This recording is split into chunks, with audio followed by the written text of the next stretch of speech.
Hello, everybody. Thank you for joining me. My name is Carlos. You know, they say it's hard to speak into the camera and have your own personality and, just present yourself honestly to the world. I guess that might be the case. Yeah, it's true. Do I feel uncomfortable doing this? Sometimes I feel apprehensive before I get on the camera and I don't know what to say. I mean, most of the times I'm clueless to what I'm going to say. I have an idea. I'm going to present this workout. I'm going to talk about this, the other. But I don't really have a script. I'm not reading off a teleprompter or anything like that. So what is it about the camera? I think it's the self-consciousness, right? And this brings me to a topic. Do not be self-conscious about drinking your coffee. I love this shit. I love this. One day I'll give out the recipe. The recipe is so simple. I just boil a big cup of water. Oh my God, that's so good. Scoop in some coffee into the mug. Not into this coffee mug, into the jug where you boil it. I don't do drip or anything like that. I just pour it in. I boil it. Once it gets to the first boil, I take it off the stove and I let it sit for a second. Sometimes I don't let it sit. I just pour the whole thing into the cup, and then I'll let it sit. I'll let it just float to the bottom, and then I'll sip off the top. No sugar, nothing like that. To me, it's one of the most amazing products that the earth can produce. Coffee, delicious. I didn't like it when I was a kid. Didn't like it when I was growing up, all through my early manhood or whatever. I never drank coffee. Then I got into it when my daughter started working at Starbucks. She was a barista, 17, 18 years old, and she would bring home these Insta coffees. Anyways, I'm straying off, but oh man, it's just so good. Anyways, being authentic on the camera, insecurities, being self-conscious. Like, what do I say? What do I do? Just be yourself. Now, this in itself is a therapy, which would bring me to the greater point of bodybuilding and truth and the fraud. Because now it's been out that there's some frauds out there. There's people that are calling themselves natural.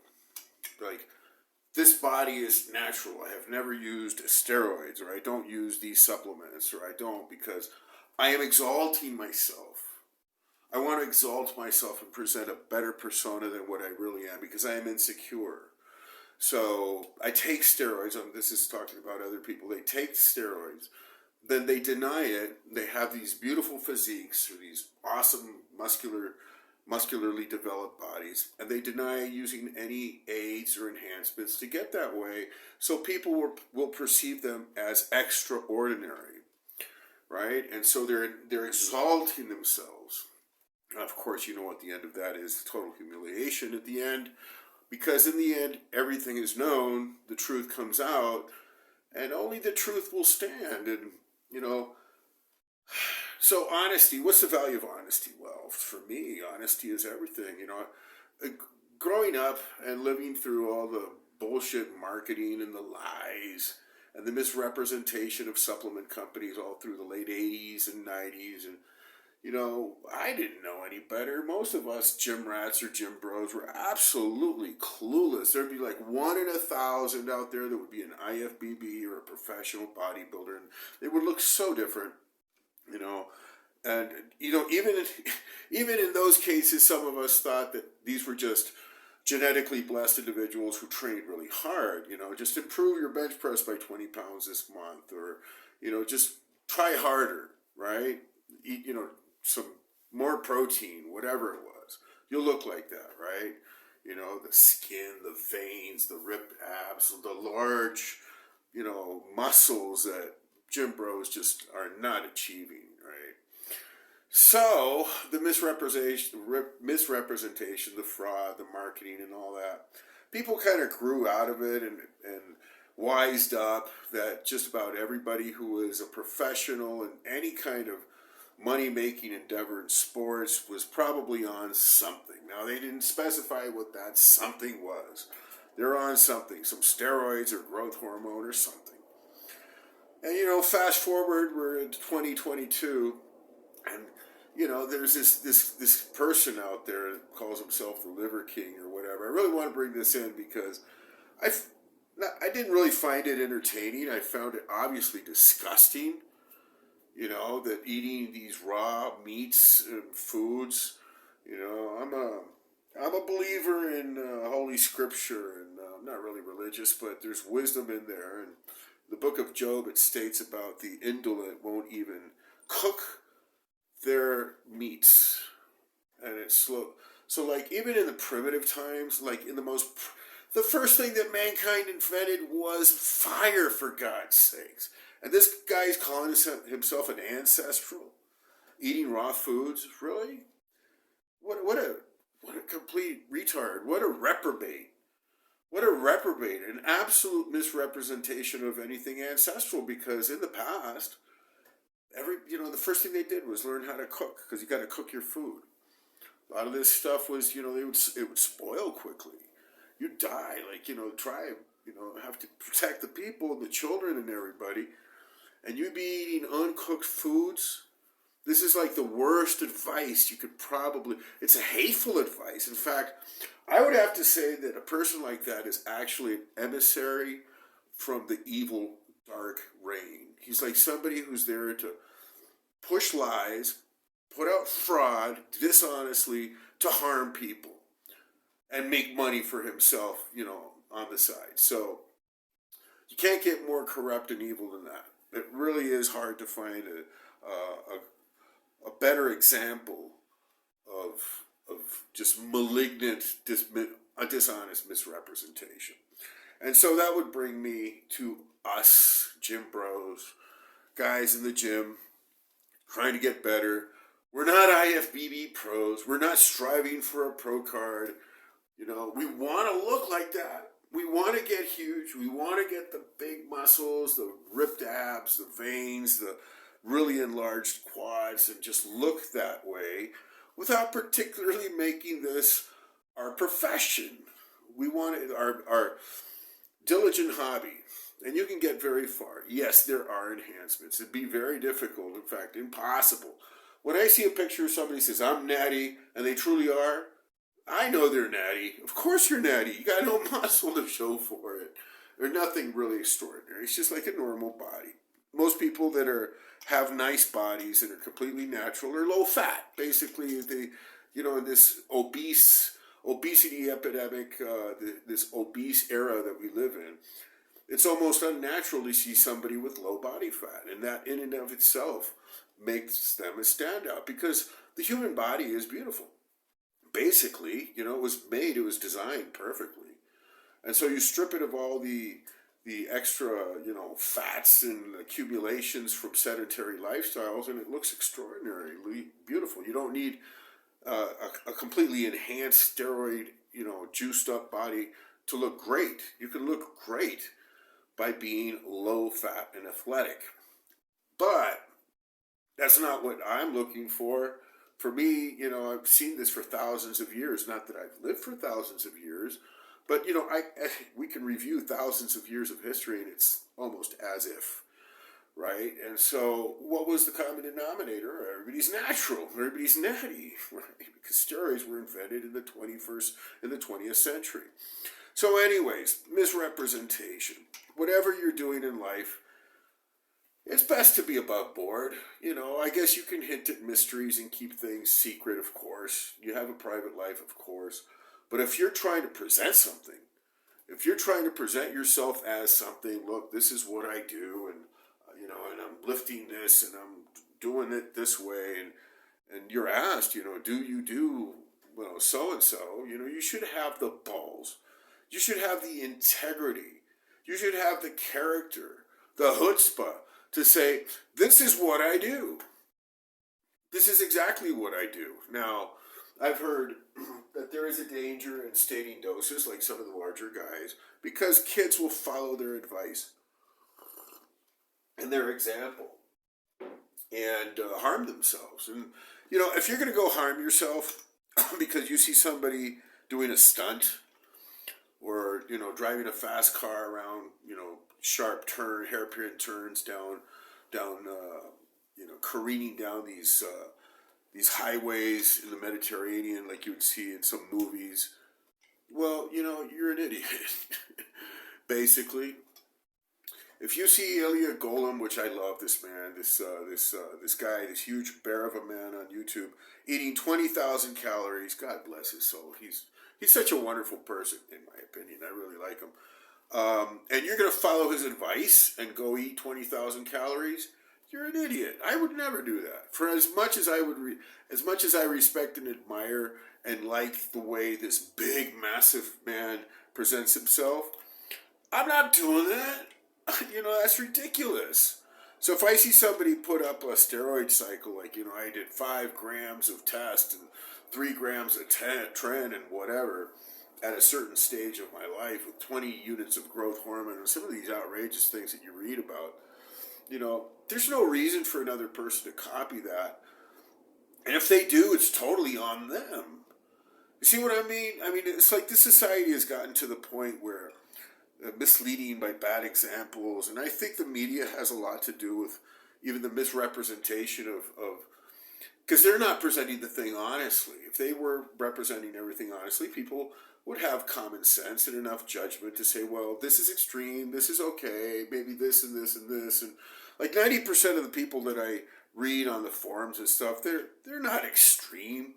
They're doing things kind of like moderately and normally. Anyway, so all this about insecurity.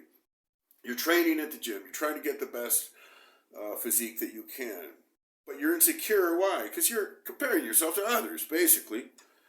And you're saying, well, what are people going to think about me? Because I define myself in the context of other people. Right? And that's wrong. That's wrong. And you're always going to be insecure. Insecure about money, insecure about your looks, insecure about your whatever, your status in life, your intellect, your eye color, your hair, your lack of hair, whatever it is, you're going to be insecure because you're always comparing yourself to others. Now, if you're comfortable with yourself, and this is a thing that many people have to arrive at. I see the young have more difficulty with this, obviously. And there's a certain time of life when you just get over yourself. And you say, well, I accept myself the way I am. This is just the way I am. Now, from accepting yourself and letting yourself go into vices and error and sloth and whatever is a far cry from accepting yourself and say, well, I'm going to do the best I can with what I've got. And this is what defines a person that will be a success or not. So I define myself as the most successful person I've ever met. Because from where I've come from and from where I have evolved from, at this stage I'm a completely free man. I am absolutely free from all these torments that, hassle just about everybody I see on earth. And I'm not going to exalt myself because of that. I'm just stating a fact that, I've achieved this through, I'm 58 years old. So it took a long time. I feel that I was retarded. I should have known this a long time ago, like decades ago. And it took me, hard-headed, just obdurate, stubborn, ignorant, backward. I don't know what it is with such, retardation in my particular case to reach some conclusions and free myself from a lot of insecurities. But it arrived. I got there. So now I don't need to present a false persona. The things that I do at the gym, I'm doing them for myself. I'm striving to better myself. I look at my legs or my shoulders and I say, I'm not happy, not because they don't compare with Derek Lunsford's or Big Rammies or whoever, or some guy at the gym or the instructor, whatever. I'm saying, I think I can get better. I think I can get, my neck is too thin or whatever. Because I'm not comparing myself to others. It's how I view myself and how I would want to be. And in this wanting to be the true and perfect essence of what you're striving for, that is a good thing. That is the proper application of your ego. To develop your own self. To find your way. And to be at peace. Because basically what it is, you want to be at peace. You want to have peace so you can be happy. Everybody wants to be happy, right? And there's happy circumstances that'll make anybody happy. But to be happy, not to make yourself happy, but to be a happy person, to be joyful, requires greater insight into the greater truths of life, into the deeper meaning of things. This is not a religious sermon. I'm not going to get into my personal beliefs, which are extraordinary. And many people have them. It's just that I don't like to preach. I don't like to be a religious proselytizer because it's very alienating to others. It is. I have to say, though, that there is always a better way. There are always life-affirming reasons. So when a person is depressed or down or looks negatively on life, they have to understand that there are also very powerful and more powerful reasons to be happy, to be optimistic about life, to affirm life, and to live it to its fullest. And this may take effort. Almost every living creature on earth that has ever lived and will ever live has to provide or exert effort just about every day for everything. This is an effort-filled existence. Once you accept that, then you can relax a little. Not everything is strenuous. Not everything requires continual effort, but just about anything that you would want does. And so it's an equilibrium of effort and peace, effort and relaxation, but there's always going to be an effort involved. And the more you embrace that effort and love that effort, the better it is going to be for you. Now, getting into the gym, today the workout that I will present is an abdominal session. I exert great effort on some sessions, like my leg sessions will be just absolute efforts. Some, back sessions with my deadlifts or my back rows, or, a lot of these sessions require a great deal of effort. And just the thought of that going into the gym sometimes will put me off. Say, well, this is like a little bit too, I don't want to do this today. This is like really hardcore. I don't feel up to it. Some days I just don't feel up to it. And so I have plan Bs. I have outs for that. Because I understand you don't put out maximum effort all the time because you will burn out. You have to have enough energy in reserve to want to do those efforts on a continual basis. But if you just jam that thing and do it and do it and do it and do it, they'll reach a point where you burn out and you don't want to anymore. You can, but you don't want to. And then that's even worse. You want to cultivate your desire, your passion to do so. And so one of these outs, one of these Plan B sessions is my abdominal days. My God, I love it. I love it because it's one of those things that you know that you should not ignore. Like you should be doing your abs, right? And sometimes I am consistent. I always do at least a few sets, which at few is 3, not a couple, 3. Like 3 is like my minimum, and I'll do a circuit every time I do my chest or back. I try to do them 2 times a week. But when I can't really get in a heavy workout, I'll do something like I'll go and do 12 sets of abs in a circuit. And that's what I did today. It was an incredibly satisfying session. My abs were on fire. The next day, they were all tight and everything. And I'm bulking, so it gets it's not like I have a trim waist or anything like that.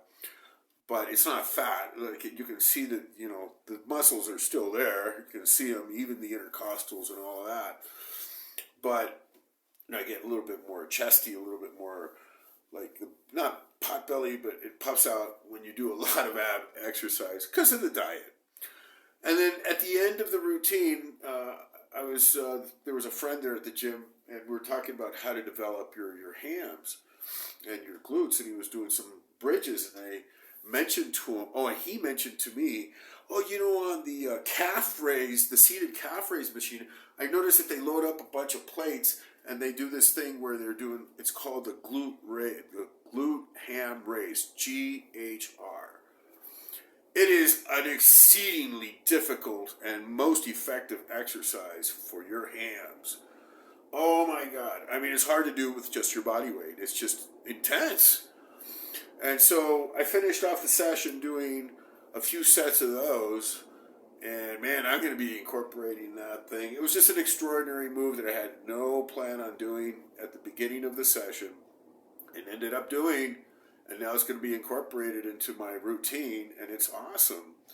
And so, yeah, plan B, it flowed great, ab day. And then, the psychology of that is that you yearn to get back into your heavy lifting, or at least I do. I said, man, I can't wait until, my next leg session or something like that. And so there's always outs for these type of situations. Now, if you're a professional bodybuilder and you are preparing for a show and you are training with a coach, I'm sure that you have a very rigid routine that cannot be broken. If you're a power lifter peaking for a competition, you don't have plan Bs, you don't have these like modifications on the fly, you don't have the intuitive training or confusion training or anything like that.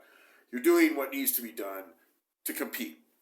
I'm speaking to people who want to get to their best level, but want to maintain training like until the day they die, and are not going to compete, and they just want to improve and improve and improve. And so you do have to, fly by instinct sometimes. Not every single workout is going to be by that logbook. I made a video the other day about getting over your logbook, which is basically the same thing as this. So, in review of what I've been saying, be honest to yourself. Be true to yourself. Do not be hung up about, what other people think. Get over your insecurities and just be honest and be truthful. That's the best way. Now, this transfers into your physique, because then you're going to be truthful about what you need to do. Because are you really, you're overweight. Look at yourself. You have to do something, or your biceps are actually small and you think they're big. You're going to have to do something to bring those up. It's called objectivity. And a truthful demeanor, a truthful disposition brings greater objectivity into your own personal scrutiny, so you can look at yourself more honestly. So not to leave this so long-winded, I'm going to leave it at that. Reflect on these things. And don't forget to hit the subscribe button.